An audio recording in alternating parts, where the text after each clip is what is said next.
إلا الله محمد رسول الله لا إله إلا الله محمد رسول الله لا إله إلا الله محمد رسول الله لا إله إلا الله محمد رسول الله. بسم الله الرحمن الرحيم. الحمد لله الذي خلق الإنسان وعلمه ورفع قدر العلم وعظمه وصلى الله على خاتم الأنبياء الداعي إلى سبيل ربه بالحكمة. أما بعد فأعوذ بالله من الشيطان الرجيم. بسم الله الرحمن الرحيم.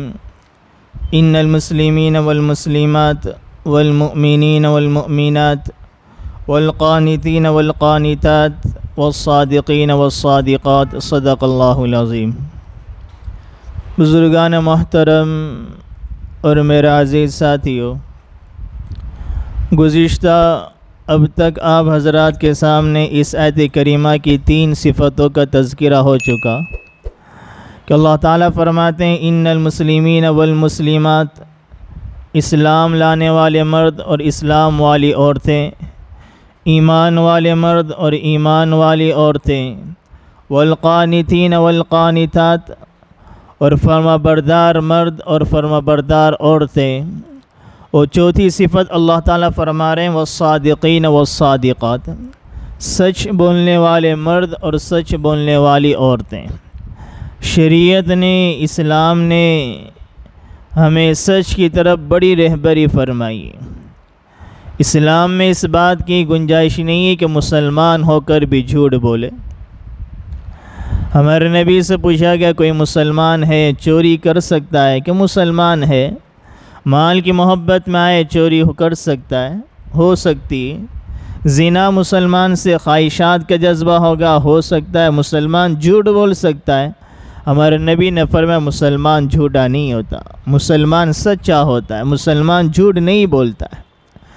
اللہ تعالیٰ نے ہمیں شریعت میں اس بات کا پابند بنایا ہے کہ ہم اقوال کے اعتبار سے بھی، افعال کے اعتبار سے بھی، کردار کے اعتبار سے بھی سچ بن کے زندگی گزارنے والے بنے. قرآن کریم نے جگہ جگہ سچائی کا تذکرہ فرمایا اور فرمایا سچ بولو وَكُونُوا مَعَ الصَّادِقِينَ، اور سچوں کے ساتھ رہو. سچ بھی بولنا ہے اور ایسوں کے ساتھ دوستی کرنی ہے جو سچے ہیں، جھوٹے نہیں. ان لوگوں کے ساتھ دوستی کرنی، ان لوگوں کے ساتھ رہنا ہے. اللہ تعالیٰ کے نزدیک سب سے اونچی صفت، سب سے اونچا مقام نبوت کا مقام ہے اور رسالت کا مقام ہے. لیکن یہ مقام ایسا ہے کہ انسان اپنی مشقت سے، عبادت سے، مجاہدے سے نبوت حاصل نہیں کر سکتا. اللہ اپنے فضل کرم سے جسے چاہتا ہے اسے نبوت عطا فرما دیتا ہے. تو اللہ کے نزدیک سب سے اونچا مقام نبوت اور رسالت کا ہے. اور نبوت اور رسالت کے بعد علماء کرام فرماتے ہیں کہ صدیقیت کا مقام ہے. لیکن یہ بندہ صدیقیت کے مقام پر بندہ عبادت کر کے، مجاہدہ کر کے، نیک اعمال کر کے انسان صدیقیت کے مقام کو پہنچ سکتا ہے. صدیق کسے کہتے ہیں؟ صدق کسے کہتے ہیں؟ سچائی کسے کہتے ہیں؟ کہ واقعے کے موافق کلام کرنا، اس کو صدق کہا جائے گا، سچائی کہا جائے گا. مثال کے طور پر اگر کوئی شخص آیا اور ہم یہ کہیں کہ فلاں شخص آ گیا تو یہ بات واقعے کے موافق ہے، اس کو صدق کہا جائے گا، سچا کہا جائے گا. اور اگر کوئی انسان آیا ہی نہیں اور ہم کہیں کہ فلاں شخص آ گیا تو یہ بات واقعے کے خلاف ہوئی، اس کو کذب کہیں گے، جھوٹ کہیں گے کہ حقیقت کے خلاف بات ہے.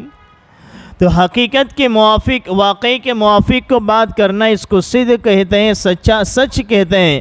اور واقعے کے خلاف بات کرنے کو کذب کہا جاتا ہے، جھوٹ کہا جاتا ہے. تو انسان جس طریقے سے قول میں، اپنے اقوال میں، اپنی گفتگو میں، بات چیت میں سچا ہو، ایسے ہی اپنے کردار و افعال میں بھی سچا ہونا چاہیے. علماء کرام نے صدق کے اور سچائی کی کچھ قسموں کو بیان کیا. سب سے پہلی قسم تو وہی قسم کہ انسان گفتگو کے اعتبار سے، بات چیت کے اعتبار سے سچا ہو، جو بات کہہ رہا ہے وہ واقعی اس کی بات واقعی کے موافق ہو. یہ پہلی قسم علماء کرام نے بیان فرمائی. دوسری قسم علماء کرام فرماتے ہیں اس کا تعلق عزم کے ساتھ ہے، ارادے کے ساتھ ہے، کہ انسان اپنے دل میں ارادے میں اپنے عزم کرتا ہے، اللہ تعالیٰ کے ساتھ کوئی نیت کرتا ہے، اللہ تعالیٰ کے ساتھ کوئی معاملہ کرتا ہے۔ پھر اس کی دو قسمیں ہیں، ایک بندہ اپنا ارادہ، اپنا تعلق، اپنا معاملہ اللہ تعالیٰ کے ساتھ کرتا ہے اور زبان سے ایسے الفاظ بھی ادا کرتا ہے جس سے وہ فعل اس پر واجب ہو جاتا ہے، اس کو نظر اور منت کہتے ہیں کہ اگر فلاں میرا کام ہو گیا تو میں اتنی رکعت نماز پڑھوں گا، اتنے روپے میں صدقہ کروں گا، فلاں میں نیک کام کروں گا۔ آدمی اپنے دل میں کوئی ارادہ کیا، زبان سے اس بات کا اظہار بھی کر دیا کہ اگر یہ فلاں کام ہو گیا تو میں اتنی رکعت نماز پڑھوں گا، صدقہ کروں گا، اتنے نفل روزے رکھوں گا۔ یہ اللہ کے ساتھ اس کا معاملہ ہو کر رہا ہے۔ اب اگر اس کا یہ وہ کام ہو گیا تو یہ اپنے اس معاملے کو پورا کرنا واجب اور ضروری ہو جاتا ہے، جس کو منت اور نظر کہتے ہیں۔ اگر اس نے پورا کر لیا تو اس آدمی کو بھی سچا کہا جائے گا۔ اس نے اپنے رب کے ساتھ ایک معاملہ کیا تھا، زبان سے اقرار کیا تھا، اس نے پورا کر لیا۔ اور ایک دوسرا طریقہ یہ ہے عزم کا، ارادے کا، اللہ کے ساتھ معاملے کا، کہ بندے نے دل میں اللہ تعالیٰ سے کسی معاملے کا ارادہ کیا، دل میں کوئی نیت کی، زبان سے کوئی الفاظ ادا نہیں کیے۔ مثال کے طور پر کسی کاروبار کو شروع کیا، دل میں یہ ارادہ ہوا کہ جو بھی نفع آئے گا اس میں سے 2% 2% میں اللہ کے راہ میں، مسجد میں، مدرسے میں، غریبوں میں اللہ کے راہ میں خرچ کر دوں گا۔ شروع میں کچھ روپیے تھے، کچھ 100 روپے ہوئے، پھر 1000 روپے ہوئے، کاروبار بڑھتا چلا گیا۔ اللہ نے اس کی برکت سے کہ دین میں نکال رہا ہے، اللہ کے راہ میں نکال رہا ہے، اللہ نے اس کے کاروبار کو بڑھاتا چلا گیا۔ اب یہ 2% کا جو معاملہ تھا، جو 2% کا جو معاملہ تھا، اب یہ مہینے میں 2 لاکھ کے قریب پہنچ گیا کہ ہر مہینے 2 لاکھ 2% بن رہے ہیں۔ شروع تو یہ نکالتا گیا، اب 2 لاکھ روپے ہو گئے، دل میں تھوڑی نیت میں تردد ہو گیا، اتنی لمبی رقم ہو گئی، اب تو میں روزانہ تو نکالتا تھا، میں نے کوئی اپنی زبان سے کوئی ایسے الفاظ تو نہیں کیے، ادا کیے تھے جس سے یہ رقم مجھ پہ نکالنا واجب ہو جاتا۔ جو رقم یہاں تک پہنچی، جو کاروبار وہاں تک پہنچا، وہ اسی ارادے کی وجہ سے جو دل میں ارادہ کیا تھا کہ 2% 2% اللہ کے راستے میں، مسجد میں، مدرسے میں غریبوں کی مدد کرتا رہوں گا، اللہ نے اس کی برکت سے کاروبار کو کہاں سے کہاں تک پہنچا دیا۔ وہ 200 روپے 2 لاکھ کی رقم میں تبدیل ہو گئے۔ اب نیت میں کھوٹ آ گئی کہ میں نے کوئی ایسے الفاظ ادا نہیں کیے، لہٰذا کسی وقت نکال دوں گا، کسی مہینے نہ بھی نکال دوں گا تو کوئی حرج کی بات نہیں۔ اب اگر وہ نہ نکال رہا ہے، دل کا تعلق اللہ تعالیٰ کے ساتھ، دلی معاملہ اللہ کے ساتھ کیا تھا، اگر اس میں کمی کوتاہی کر رہا ہے تو یہ کذب ہوگا، جھوٹ ہوگا۔ اگر اس کو مکمل طور پر ادا کر رہا ہے، اللہ معاملہ بڑھاتا گیا، تجارت بڑھتی گئی، 2 لاکھ نہیں، مہینے کے 2 کروڑ بن رہے ہیں 2% کے اعتبار سے، پھر بھی صدق کا معاملہ، سچائی کا معاملہ یہ ہے وہ 2 لاکھ 2 کروڑ بھی اللہ کے راہ میں نکالتا چلا جائے۔ اسی طریقے سے لوگ ایک مسئلہ پوچھتے ہیں کہ کسی کی 2 لڑکی ہو گئی، 3 لڑکی ہو گئی، آدمی ارادہ کرتا اب لڑکا ہوگا تو اس کا نام محمد رکھوں گا، اور اللہ تعالیٰ کے نبی کے نام کی برکت سے اللہ تعالیٰ بہت سے واقعات میں شاہد ہے کہ جب بندہ اس طرح کی نیت کرتا ہے کہ لڑکا پیدا ہوگا تو میں اس کا نام محمد رکھوں گا، اللہ اپنے نبی کی نسبت سے اس کو لڑکا عطا فرما دیتے ہیں۔ اب 2 لڑکی 3 لڑکی ہو گئی، لڑکی کی چاہت ہے، ارادہ کیا کہ لڑکا ہوگا تو محمد رکھوں گا، 3 لڑکی ہو گئی، 4 لڑکی ہو گئی، دل میں ارادے، میاں بیوی نے ارادہ کر کے رکھا کہ اب لڑکا ہمارے یہاں آئے گا تو ہم محمد نام رکھیں گے، اللہ نے لڑکا دے دیا۔ اب پھر فتویٰ پوچھتے ہیں، مسئلہ پوچھتے ہیں کہ ہم نے محمد سوچا تھا لیکن زبان سے کوئی الفاظ ایسا ادا نہیں کیے، لہٰذا اس کا نام ریحان رکھ دے، فرقان رکھ دے، فہیم رکھ دے، فلاں رکھ دے، تو کوئی حرج کی بات نہیں، یا شروع میں محمد لگا دیں۔ آپ نے ایک تعلق اپنے رب کے ساتھ کیا تھا، اس کا تعلق آپ کے ساتھ، اب آپ کو دل، ہمارا دل یہ سب سے بڑا مفتی ہے، ہمارے نبی نے فرمایا انسان کا دل یہ سب سے بڑا مفتی ہے، دل ہی اندر سے گواہی دیتا ہے، مسلمان کا دل اندر سے گواہی دیتا ہے یہ کام جو تو کر رہا ہے وہ صحیح ہے یا غلط ہے۔ تم اپنے دل ہی سے پوچھ لو تم نے اپنے رب سے کیا معاملہ کیا تھا، تم نے اگر اپنے رب سے معاملہ کیا تھا اس کی صدق یہ ہے، سچائی کا معاملہ یہ ہے کہ دل میں ارادہ کیا تھا تو ہمارے نبی کے نام پر اپنی اولادوں کے نام کو رکھا جائے۔ خیر صدق کے اس بارے میں بتایا کہ صدق ایک تعلق زبان سے، ایک تعلق اس کا دل سے، عزم ارادے کے ساتھ ہے۔ اسی طریقے سے حدیث پاک میں ہمارے نبی کریم صلی اللہ علیہ وسلم نے ارشاد فرمایا سچائی انسان کو نیکی کی طرف رہبری کرتی اور نیکی انسان کو جنت کی طرف رہبری فرماتی ہے۔ جب آدمی صدق کے اپناتا ہے، سچائی کو اختیار کرتا ہے تو وہ سچائی اس کو نیکی کی طرف رہبری کرتی ہے اور نیکی انسان کو جنت کی طرف رہبری کرتی۔ اگر انسان اس بات کا عزم کر لے کہ میں سچ بولوں گا، کبھی جھوٹ نہیں بولوں گا، کسی کو دھوکہ نہیں دوں گا، تو اس کی سچائی اس کو نیکی کے اعمال کی طرف لے کر چلی جائے گی۔ اور جہاں انسان جھوٹ کو بولتا ہے وہ جھوٹ انسان کو گناہ کی طرف لے کر جاتا ہے، گناہ انسان کو جہنم میں ڈھکیل دے گا۔ ایک مرتبہ ایک عورت نے، ایک خاتون نے ایک بچے کو بلایا اور کہا کہ اگر تو آ تاکہ میں تجھے کوئی ایک چیز دوں گی۔ ہمارے نبی نے فرمایا کیا واقعی میں تیرے دل میں اس میں کچھ دینے کا ارادہ ہے؟ کہ ہاں میرے پاس ایک کھجور کی گٹلی ہے، کھجور کا دانہ ہے، میں نے دل میں یہ ارادہ کیا تھا وہ آئے گا، بچہ آئے گا تو میں اس کو دوں گی۔ ہمارے نبی نے فرمایا اگر واقعی میں ایسا ہے تو سچی، اگر ایسا نہیں ہوتا تو جھوٹ کہلاتی۔ آج ہمارے نبی نے کتنی باریک چیزوں کی طرف بھی رہبری فرمائی۔ آج ہم بھی گھروں میں بچوں کو بلاتے ہیں، مٹھی بند کرتے ہیں، تجھے فلاں چیز دیتا ہوں آ جا۔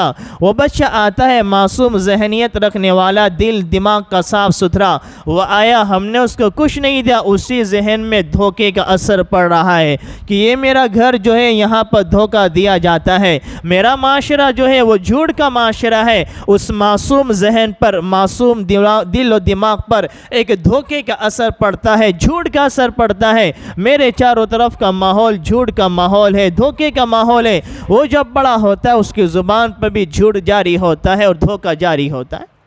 اس لیے ہمارے ماحول کو ہم ایسا بنائیں، بچوں کے سامنے بھی کبھی اس طرح کے جھوٹے وعدے نہ کرے، جھوٹی گفتگو نہ کرے کہ بچوں کے اثر پر، دل و دماغ پر اس کے اثرات مرتب ہوتے رہتے ہیں۔ شیخ عبدالقادر جیلانی رحمۃ اللہ علیہ کے واقعہ سے کون نہ واقف ہے کہ چھوٹے سے بچے قافلے والوں کے ساتھ جا رہے ہیں، بڑے مشہور معروف واقعہ ہے۔ ماں نے آستین میں کچھ روپیے درم دنانی سی دیے تھے، ڈاکوں نے پکڑ لیا اور وہ ایسی جگہ پر تھے انہیں پتہ بھی نہیں چلتا، لیکن کسی ڈاکو نے پوچھا تیرے پاس کچھ ہے؟ انہوں نے کہا میرے پاس میری ماں نے فلاں جگہ اس پیسوں کو سی کر رکھا ہوا ہے۔ وہ سردار کے پاس لے گیا کہ یہ چھوٹا سا بچہ ہے، جھوٹ بولتا، نہیں بتاتا تو بھی چل جاتا، لیکن اس نے اس طرح کا معاملہ کر دیا۔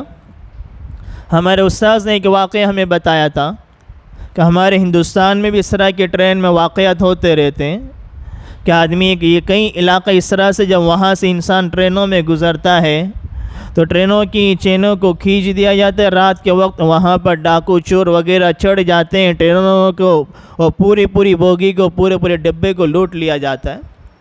ہمارے استاذ بھی ایک واقعہ بتا رہے کہ سفر میں جا رہے اسی طرح کا علاقہ تھا، رات کے وقت ٹرین رک گئی، چور اور ڈاکو ٹرین میں چلے داخل ہو گئے اور سب کے پاس سے ہتھیاروں کے ذریعے پیسے روپے نکالنے لگے۔ ہمارے استاذ کہتے کہ میں نے بھی اپنے جیب میں ہاتھ ڈالا کہ تاکہ میں بھی دے دوں، تو اس نے کہا مولانا آپ رہنے دیجیے۔ تو صدق کا، سچائی کا یہ معاملہ ہوتا ہے، اور جو آدمی جھوٹ بولتا ہے میرے پاس کچھ بھی نہیں تو اس کی جان بھی جاتی ہے، اس کا مال بھی جاتا ہے۔ تو وہ حضرت شیخ عبدالقادر جیلانی رحمۃ اللہ علیہ کا واقعہ کہ چھوٹے سے بچے ڈاکو ہے، ان کی سچائی کا ان ڈاکوں کی جماعت پر ایسا اثر ہوا، سب لوگوں نے توبہ کر لی، اللہ کے مطیع و فرما بردار بن گئے۔ ہم اپنے گھروں میں بچوں کے سامنے جھوٹی جھوٹی باتیں کرتے ہیں، جھوٹی جھوٹی باتیں کرتے ہیں، ان کے دل و دماغ پر اس کا اثر رہتا ہے کہ مسلمان کی اعمال نہیں اپنی زبان سے جھوٹی بات نکالے۔ اپنی اولاد کی اس بات کی فکر کہ اگر ہمارا بچہ کوئی جھوٹی بات کرتا ہے، کوئی جھوٹا جملہ نکالا، فوراً اس کی تنبیہ کی جائے، بیٹا آئندہ کبھی تجھے جھوٹ نہیں بولنا ہے، اللہ ہمیں دیکھنے والا ہے، اللہ جاننے والا ہے، جو حقیقت ہو اسی کو بیان کرنا ہے۔ بچوں کی اس طرح سے ہمیں تربیت کرنی چاہیے۔ عربوں میں سچائی پہلے سے بہت زیادہ زمانے سے پہلے سے موجود تھی۔ علماء کرام نے لکھا ہے کہ اللہ تعالیٰ نے اپنے آخری نبی کو عرب میں کیوں مبعوث فرمایا؟ حالانکہ ہم سب سنتے ہیں کہ عربوں کی عادت کیسے تھی، ان کی کردار کیسے تھے، ان کے اوصاف کیسے تھے۔ ایسے سخت دل تھے کہ اپنی سگی بچی کو اپنی ہاتھوں سے ایک باپ زندہ دفن کر دیا کرتا تھا۔ کیسے کلیجے ہوں گے، کیسے دل ہوں گے۔ ایک دوسرے کو چھوٹی چھوٹی بات میں برس تک خاندان تک قتل و قتال چلتا رہتا۔ باپ انتقال کے وقت ہوتا، بچوں کو نصیحت کرتا، وصیت کرتا کہ میری فلاں سے جنگ چل رہی ہے، تم بھی اس کو جاری رکھنا، ختم نہ کرنا۔ کیسے ان کی صفتیں تھی، جہاں ان کی بہت زیادہ برائیاں تھیں ان میں وہ بہت زیادہ خوبیاں بھی تھی، تب اللہ نے اپنے آخری نبی کو وہاں پر مبعوث فرمایا۔ اللہ تعالیٰ چاہتا تو اس عرب تو پتریلا علاقہ، وہ زمین ایسی جہاں زمین سے نہ غلہ نکلتا ہے نہ اناج نکلتی، بنجر زمین ہے، اس سے بہتر جگہ پر اللہ کے نبی علیہ السلام اللہ اپنے نبی کو مبعوث فرما سکتا تھا۔ اللہ نے ایسی قوم میں، ایسی زمین میں کیوں مبعوث فرمایا جہاں بہت سے ان کی برائیاں عربوں کی بیان کی ہے۔ علماء کرام نے بہت سی خصوصیات کو بھی بیان کیا۔ ایک خصوصیت یہ کہ وہ بڑے بہادر تھے۔ اس وقت بھی پوری دنیا میں عرب جیسے بہادر قوم پوری دنیا میں موجود نہیں تھی۔ آگے جہاد بھی کرنا ہے، قتل و قتال، لڑنا جھگڑنا، ان کی جنگ کرنا ان کی فطرت میں تھا، تو آگے جہاد بھی کرنا ہے، اسلام کی خاطر تلواروں کو بھی چلانا ہے۔ اللہ نے ایسی قوم میں مبعوث فرمایا۔ اگر اس قوم کے علاوہ کسی اور قوم میں ہوتے تو قتال کا معاملہ آتا، جہاد کا معاملہ آتا، سب لوگ ہمارے نبی کو اکیلا چھوڑ کے چلے جاتے۔ اللہ نے ایسی قوم میں مبعوث فرمایا جو اپنی جان کی پرواہ کرنے والی نہیں تھی، بڑی بہادر تھی، اپنے سخاوت کرنے والی تھی، مال کو لٹانے والی تھی، جان کو قربان کرنے والی تھی۔ ان کی خصوصیات میں یہ خصوصیت ہے، وہ بے شمار خصوصیات ہیں، ان میں سے ایک خصوصیت خصوصی طور پر مجھے بتانا ہے۔ عرب قوم زمانے جاہلیت میں بھی جھوٹ نہیں بولتی تھی۔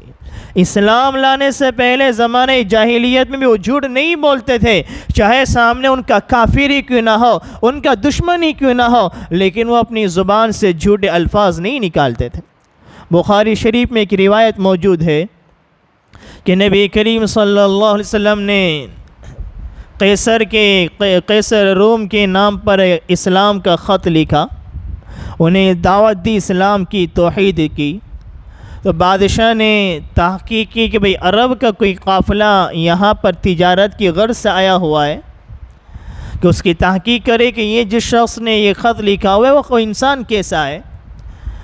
تو تحقیق کرنے کے بعد بادشاہ سلامت کو بتایا کہ بھئی یہاں عرب کا ایک قافلہ تجارت کی غرض سے آیا ہوا ہے، وہ قافلہ ابو سفیان کا تھا، جو ابھی اسلام نہیں لائے تھے، کافروں کے سردار ہیں، ہمارے نبی کے جانی دشمن ہے۔ تو بادشاہ نے اپنے دربار میں ابو سفیان کو اور ابو سفیان کے قافلے کو بلایا، ابو سفیان کو آگے کیا کہ وہ سردار بھی ہے، بڑے بھی ہیں، کہ بڑا آدمی بڑے سے بات چیت کرتا، ہر ایک سے بات نہیں کرتا۔ تو ابو سفیان کو آگے کیا، ان کی جماعت کو پیچھے بٹھایا اور ابو سفیان سے چند سوال کیے۔ کہا کہ یہ خط محمد کی طرف سے میرے پاس آیا ہے، اسلام کی، ایمان کی، توحید کی دعوت ہے، آپ اس شخص کے بارے میں کیا جانتے ہو؟ یہ شخص تمہیں کس چیز کا پیغام دیتا ہے، کیا بات تمہیں بتاتا ہے؟ پوچھنے والا بھی کافر، جس سے پوچھا جا رہا ہے وہ بھی کافر، کافروں کا سردار، اور جس کے بارے میں پوچھا جا رہا ہے وہ ابو سفیان کے دشمن ہے، ابو سفیان اپنا جانی دشمن سمجھتا ہے۔ لیکن بخاری کی روایت موجود ہے کہ چند سوال کیے گئے ہمارے نبی کے بارے میں، تقریباً 10 سوال پوچھے، 10 سوال، 10 میں سے ایک سوال بھی ابو سفیان نے جھوٹ نہیں بولا۔ حالانکہ ابو سفیان کو پتہ اگر میں نے سچ بولا یہ بادشاہ مسلمان ہو جائے گا، ایمان لے کر آ سکتا ہے، تو میرے جھوٹ بولنے سے یہ اپنے کفر پر اپنے شرک پر باقی رہے گا۔ لیکن سارے سوالوں کا سچ جواب دیتے گئے۔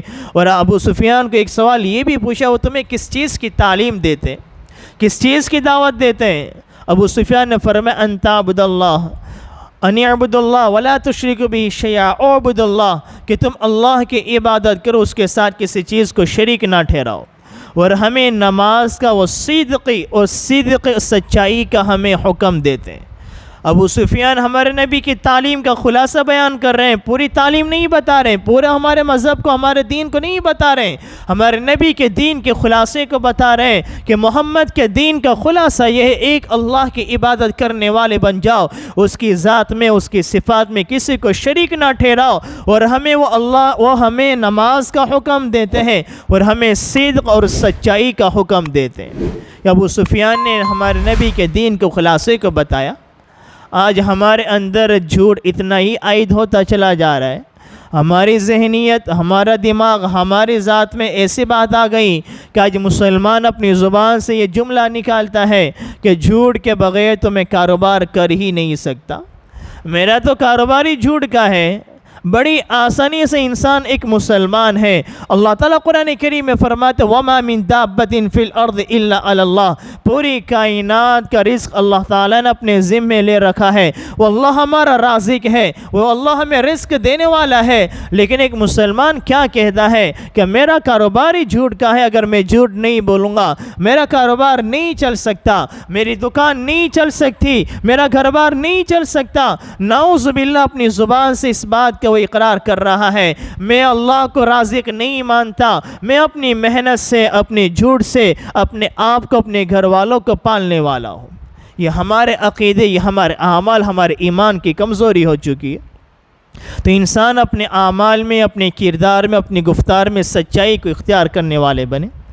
ہمارے اکابرین میں، علماء کرام میں ایسے ایسے واقعات گزرے ہوئے کہ ایک بزرگ کے پاس خط آیا ان کے متعلق کا، کہ میں ان کے خاص کسی متعلق کا کہ میری والدہ کا انتقال ہو گیا۔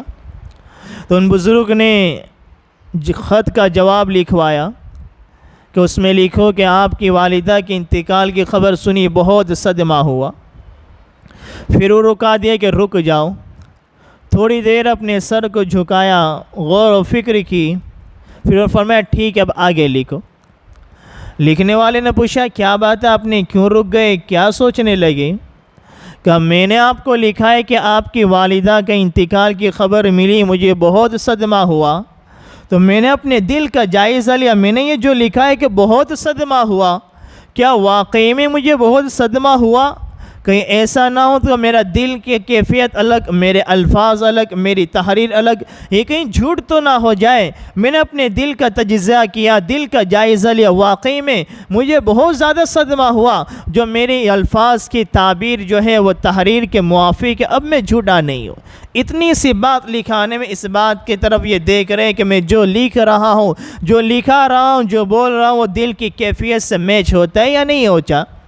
ہمارے پاس بھی واٹس ایپ پہ بہت زیادہ میسیج آ رہے ہیں، ہم اس کو دل کی کوئی کیفیت نہیں، جھوٹا جواب بھی دے دیتے ہیں کہ تو یہ اسی طریقے سے جھوٹا میسیج تھا۔ جو باتیں بھی آ رہی ہیں، کبھی کوئی بات ہمارے پاس آئی، ہم نے اس کی تحقیق کی نہ کی کہ صحیح ہے غلط ہے، ہم نے اس کو آگے بھیجتے چلے گئے۔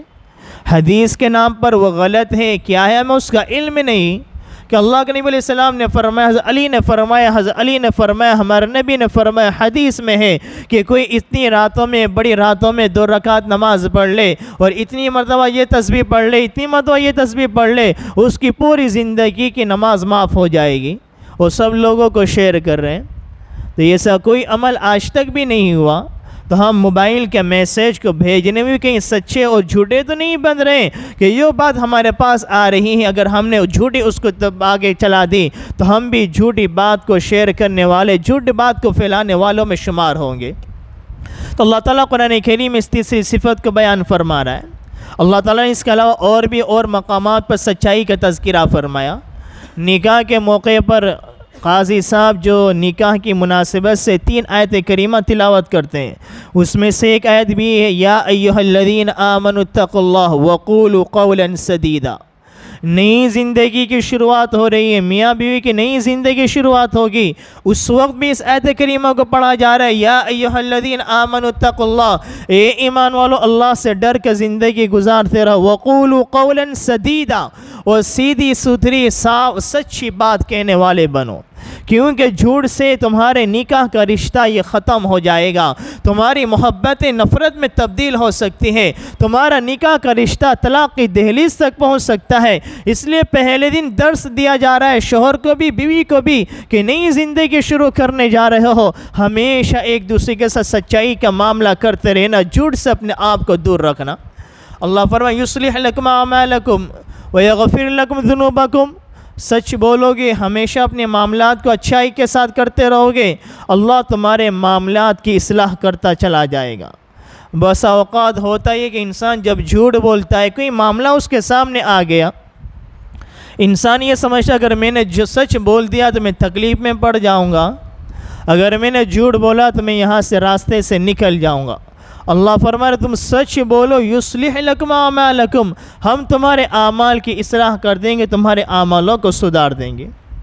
کبھی کبھی ایسا ہوتا ہے کہ انسان کسی سے کوئی بات چیت پوچھتا ہے، کوئی مسئلہ پوچھتا ہے، کہ ہمارے ساتھ بھی کبھی ایسا ہوتا ہے کہ 4 لوگوں کے سامنے کوئی بات پوچھ لی، اب 4 لوگوں کے سامنے پوچھی، جواب ذہن میں نہیں ہے، اب نفس کہتا ہے اگر نہیں کہیں گے تو کیا کہیں گے کہ مفتی صاحب کیسے، ان کو جواب بھی اتنا مسئلہ بھی پتہ نہیں، لہٰذا گول مول کر کے کچھ باتیں کہہ دو، نفس یہ کہتا ہے، شیطان یہ کہتا ہے، تو وہاں پر بھی یہ کہا جا رہا ہے کہ جو مفتیان کرام مفتی بنتے ہیں تو وہاں پر بھی ہمارے اساتذہ ہمیں اس بات کی تعلیم دیتے ہیں، جب بھی کوئی مسئلہ تمہارے سامنے آئے، کوئی پوچھا جائے، اگر مکمل طور پر اس کا علم، اس کا جواب ذہن میں ہو تو اسے بتا دیا جائے، اگر نہیں ہے تو لا علمی لا ادری کا اظہار کر دے، مجھے پتہ نہیں ہے، اس سچائی کا چھپانے کی ضرورت نہیں ہے، اللہ اس لا ادری مجھے نہیں پتہ ہے، مجھے علم نہیں ہے، اللہ اس سچائی میں بھی تمہیں عزت عطا فرمائے گا۔ مفتی اسماعیل صاحب کچھلوی دامت برکاتہم، ہمارے استاذ محترم جامعہ حسینیہ راندیر کے شیخ الحدیث، ان کا واقعہ لکھا ہوا ہے کتابوں میں کہ ایک مرتبہ جب وہ حج کے لیے گئے تو وہاں مکۃ المکرمہ میں غالباً یا جدہ یا مدینہ میں جو ہمارے یہاں کے پاکستان انڈیا کے پرانے حضرات ہوتے ہیں جن کا علماء کرام سے تعلق ہوتا ہے، تو وہ پاکستان اور ہندوستان کے بڑے بڑے علماء کرام کو دعوت پر مدعو کرتے ہیں، تو مفتی صاحب کو بلایا، بڑے بڑے ہندوستان پاکستان کے بڑے بڑے علماء کرام موجود تھے، میزبان کے وہاں پر گئے تو ایک دوسرے عالم نے مفتی اسماعیل صاحب کا تعارف کرایا کہ یہ ڈابیل کے، اس وقت ڈابیل میں پڑھاتے تھے، کہ یہ ڈابیل کے مفتی اسماعیل صاحب کچھلوی ہے، کہ جی آپ کا بڑا نام سنا ہے۔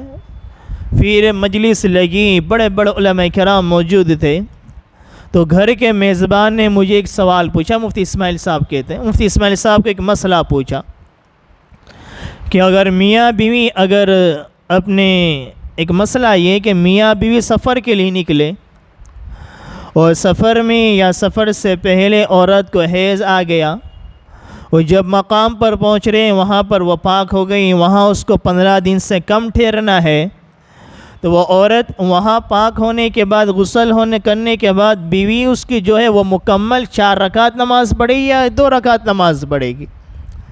یہ مسئلہ بڑا تھوڑا تشویشناک ہے کہ سفر تو ہوا ہے، میاں بیوی دونوں نے سفر کیا، لیکن جب بیوی نے سفر کیا جب وہ نماز کے احکام کی مکلف نہیں تھی، اور جب منزل پر پہنچ گئی، جب نماز کے احکام کی مکلف ہو گئی، تو اب وہاں پر 15 دن سے کم ٹھہرنا ہے، 10 مثال کے طور پر 10 دن ٹھہرنا ہے، تو ظاہر سی بات ہے وہ مسافر ہے، مقیم نہیں ہے، شوہر 2 رکعت نماز پڑھے گا، لیکن بیوی کتنی رکعت نماز پڑھے گی؟ وہ 2 پڑھے گی یا 4 پڑھے گی؟ مفتی صاحب فرماتے ہیں کہ پہلے مسئلہ پوچھنے سے پہلے میری کافی تعریفیں بھی ان کے سامنے کر دی گئی، یہ ڈابیل کے فلاں مفتی ہے، ایسے ہے ویسے ہے، اب یہ مسئلہ پوچھا، اب ذہن میں دل و دماغ میں اس کا جواب نہیں تھا، اب میں نے سوچا کیا کروں، کوئی جواب دوں یا نہ دوں، لیکن پھر کہا کہ میرے ذہن میں اس کا جواب نہیں، مجھے ذہن میں جواب نہیں ہے، میرے علم میں اس کا جواب نہیں ہے۔ وہ میزبان کہنے لگے سچا مفتی ہے۔ جب یہ بات جواب دیا کہ جب سچی بات ہی کہی کہ میرے ذہن میں اس کا سوال نہیں ہے، جواب نہیں ہے، میرے ذہن میں نہیں، مجھے نہیں پتہ، وہ میزبان کہنے لگے سچا مفتی ہے، بالکل سچا مفتی ہے۔